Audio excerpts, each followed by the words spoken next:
చెప్పండి మీ పేరు? నా పేరు ఓం ప్రకాష్ అండి. మేము ఆదిలాబాద్ డిస్టిక్ నుండి వచ్చినాం. మేము కాంట్రాక్ట్ పద్ధతిలో ఎన్హెచ్ఎంలో వర్క్ చేస్తున్నాం ఫార్మసిస్ట్గా. యాజ్ అ ఫార్మసిస్ట్గా ఆర్బిఎస్కే అనే ప్రోగ్రామ్ ఉంటుంది, అందులో మేము వర్క్ చేస్తున్నాం. అది మాకు లాస్ట్ 3 months నుంచి మాకు శాలరీస్ అనేవి రావట్లేదు. మాకంటే తక్కువ క్యాడర్ వాళ్ళకు వచ్చాయి, వేరే వాళ్ళకు వచ్చాయి, కానీ మాకే ఫార్మసిస్ట్లకు శాలరీస్ 3 months నుంచి రావట్లేదు. ప్లస్ రెగ్యులర్ వాళ్ళకైతే ఆటోమేటిక్ పడుతున్నాయి, కానీ మాకు మాత్రం శాలరీస్ లేట్ అవుతున్నాయి.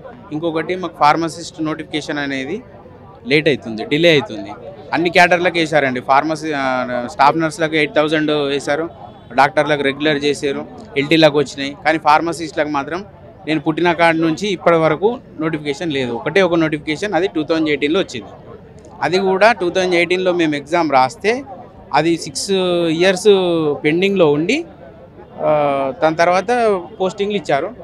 కానీ ఇప్పటికీ కొత్త నోటిఫికేషన్ కావాలని చెప్పేసి మేము కోరుకుంటున్నాం. ప్లస్ ఇంకొకటి, ఫార్మసిస్ట్ అనేవాడు పీసీఐ రిజిస్ట్రేషన్ పొందిన వాళ్ళే ఫార్మసిస్ట్ అని పేర్కొనబడతారు. ఎలాగైతే ఎంబీబీఎస్ డాక్టర్లు మెడికల్ కౌన్సిల్ ఆఫ్ ఇండియా దాంట్లో రిజిస్ట్రేషన్ అయి ఉంటారో, మేము కూడా ఫార్మసీ కౌన్సిల్ ఆఫ్ ఇండియా అనేది ఇండియాలో ఒక ఆర్గనైజేషన్ ఉంటుంది. మేము అఫీషియల్ మెంబర్స్ అన్నమాట. ఒక మెడిసిన్ ఒక వ్యక్తికి డిస్పర్స్ చేయాలంటే మేమే ఎలిజిబుల్. మేము ఎం ఫార్మసీ, బి ఫార్మసీ, ఫార్మాటీ చదువుకొని వచ్చినాము. మా క్యాడర్ మాత్రం ఏఎన్ఎం క్యాడర్ మాత్రం ఇక్కడ ట్రీట్ చేస్తున్నారు. ప్రైవేట్లో శాలరీస్ లేక, ఇక్కడ లేక బల్క్ అమౌంట్లో స్టూడెంట్స్ బయటకు వెళ్తున్నారు. కానీ మాకు సరిపడా నోటిఫికేషన్ లేదని చెప్పేసి బల్కీగా నోటిఫికేషన్ ఇవ్వండి అని చెప్పేసి కలిసాము. దివ్య దేవరాజన్ మేడంని కలిసాము, రిప్రజెంటేషన్ ఇచ్చాము. మేడం రెస్పాన్స్ పాజిటివ్గా ఇచ్చింది, మాకు నమ్మకం ఉంది.